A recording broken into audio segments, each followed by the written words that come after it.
Hai guys, perkenalkan nama aku Diva dan di sini aku mau ngasih tips kalian buat LPDP biar one shot atau sekali coba. Aku mengambil jurusan Public Policy and Management di Monash University, batch 1 LPDP tahun 2024. Dan alhamdulillahnya aku one shot, so I'm here to give you guys some suggestion you can do.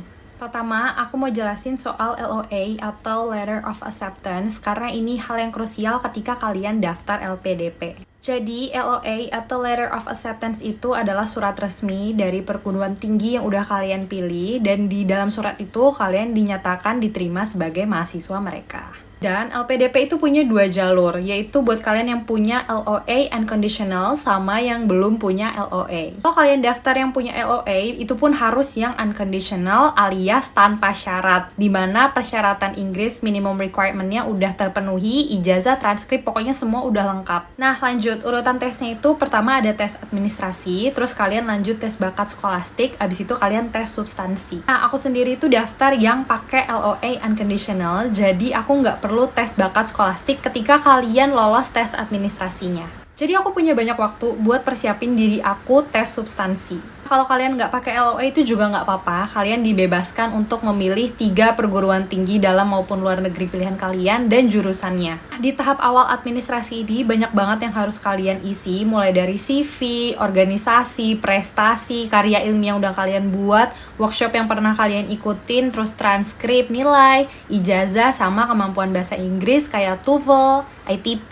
IBT, kemudian riwayat pendidikan dan juga minimal IPK-nya untuk magister itu 3. Untuk esai, kalian diminta menuliskan komitmen kalian balik ke Indonesia itu mau ngapain, terus rencana pasca studi, yang pasti rencana kontribusi untuk Indonesia ini 1.500 sampai 2.000 kata. Tips dari aku, ketika kalian nulis esai ataupun isian, itu kalian tulis dulu di words ataupun di notes, terus nanti kalian copy paste ke web LPDP. Karena pengalaman aku, terlalu lama kalian di sana itu tiba-tiba WP suka ke refresh sendiri. Web LPDP itu lengkap banget guidebooknya, mulai dari perguruan tinggi yang kerja sama-sama mereka, jurusannya itu apa aja yang harus kalian isi, misalnya kayak surat rekomendasi itu kayak apa sih. Dan please jangan nge-submit terlalu mepet sama penutupan pendaftaran karena itu bakal nge-lag banget. Nah kalau kalian udah submit esai, berarti esai kalian itu sudah final dan siap dipertanggungjawabkan ketika kalian ditanya jawab pas tes substansi. Terus saran dari aku, bahasanya nggak perlu yang terlalu tinggi sampai kalian tuh nggak paham, yang simple aja cukup, yang penting kalian paham ketika kalian ditanya, kalian tuh bisa jawab. Nah untuk study plan, kalian juga perlu banget masukin ini, karena ini salah satu hal yang paling penting. Alasan kalian kenapa sih kalian tuh milih kampus ini? Cari tahu sebanyak-banyaknya tentang kampus tujuan kalian dan juga mata kuliah di jurusan yang udah kalian pilih. Dan ini penting banget buat cari tahu dosen mana dari kampus tujuan kalian ini yang sekiranya cocok buat jadi mentor tesis kalian, jadi pendamping.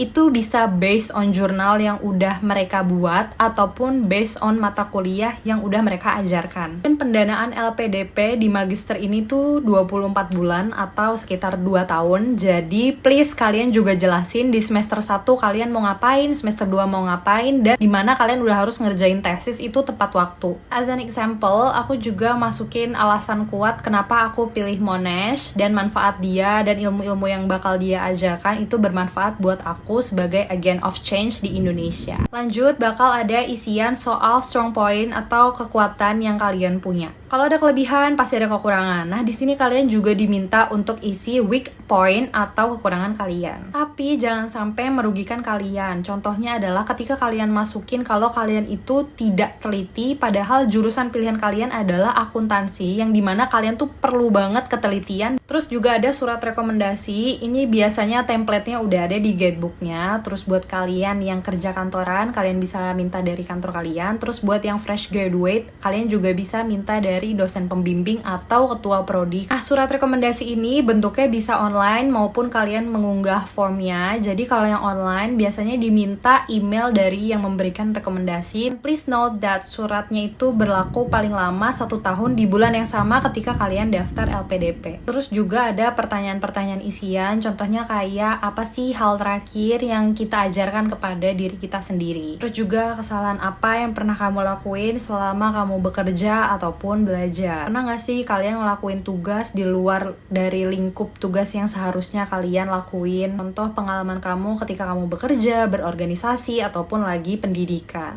Pengalaman yang membanggakan, terus juga ditanyain pengalaman yang mungkin kurang membanggakan untuk kalian. Dan yang terakhir menurut aku ini menarik banget. Jadi kalian disuruh untuk menjelaskan dan menyebutkan apa sih yang membedakan kalian dengan peserta calon beasiswa LPDP yang lainnya. Terus kalau kalian nggak lolos administrasi, biasanya itu ada penjelasannya apa yang kurang, dan di situ dikasih waktu masa sanggah untuk mengupload dokumen-dokumen yang diperlukan. Jadi kelas yang reguler kita nggak bisa ambil kelas eksekutif, kelas malam, ataupun kelas jarak jauh. Dan periode pendaftaran itu biasanya 1 bulan per batch, dan per tahun itu ada 2 batch, jadi tolong persiapkan sebaik-baiknya. Good luck!